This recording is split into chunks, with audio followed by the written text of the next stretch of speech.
Zdravo svima! Hello everyone and welcome back to Serbia for your channel.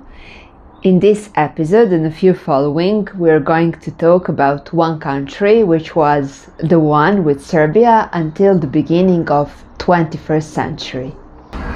A country where people speak the same language as we do in Serbian, even though we have different names for it. Stay with me until the end of the episode and you will find out where else, besides Serbia, you will be able to communicate and be understood by speaking Serbian. But first, you will see a travel vlog in slow Serbian about Montenegro and the most popular place in their coast. To je Budva. Budva je centralno mesto za turiste na Crnogorskom primorju. Primorje znači mesto pri moru.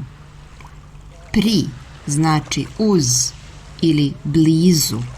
Dakle, primorje je mesto blizu mora.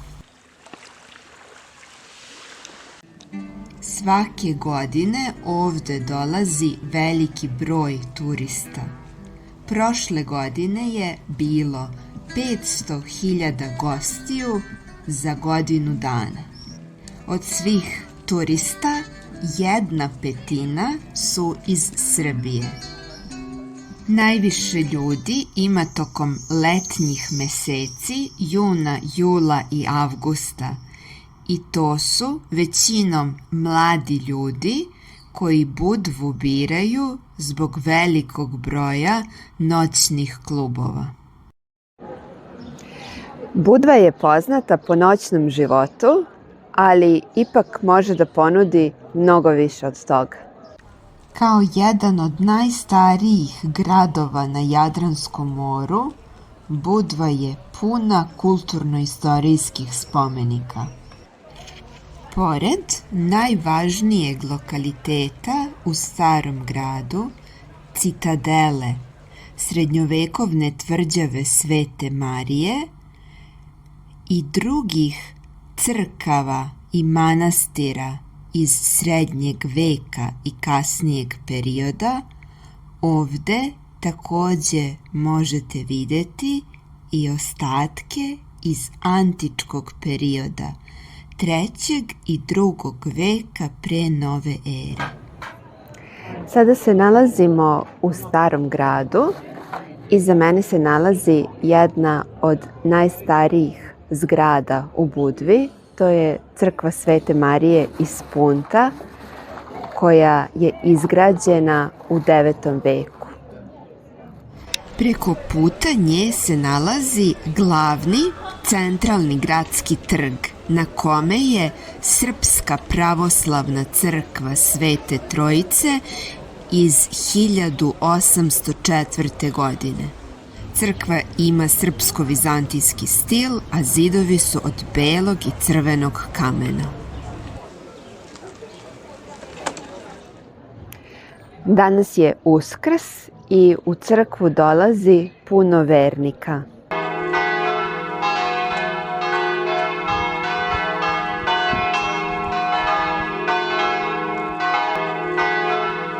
Posle obilaska starog grada krenuli smo u šetnju pored mora. Kada izađete iz tvrđave, sa desne strane ćete videti dugo, lepo šetalište uz obalu. Kada iz Budve krenete ka plaži Mogren, možete videti najpoznatiju skulpturu u gradu. To je bronzana skulptura budvanske balerine. Ova bronzana plesačica, koja zauvek pleše između mora i starog grada, jedan je od simbola Budve. Suvenirnice često prodaju minijature ove statue. Mi sada idemo dalje do plaže Mogren, verovatno najlepše plaže u Budvi. Na 150 metara od starog grada, sa čistom vodom i puno drveća, jako je privlačno za turiste. U sezoni, u letnjim mesecima, ona je prepuna ljudi. Mi smo ovde krajem aprila, pre početka sezone, i zato nema toliko gužve.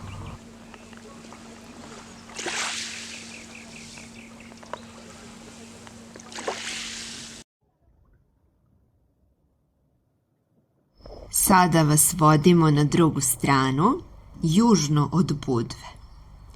Tu se nalazi ostrvo ili poluostrvo Sveti Stefan. Za njega kažu da je najluksuznije letovalište u Crnoj Gori. Na Svetom Stefanu nema stalnih stanovnika, već je ovo ostrvo krajem prošlog veka pretvoreno u grad hotel. Turisti mogu ući na ostrvo samo u određeno vreme i to po ceni od 20 €. A sad da se vratimo 100 godina unazad.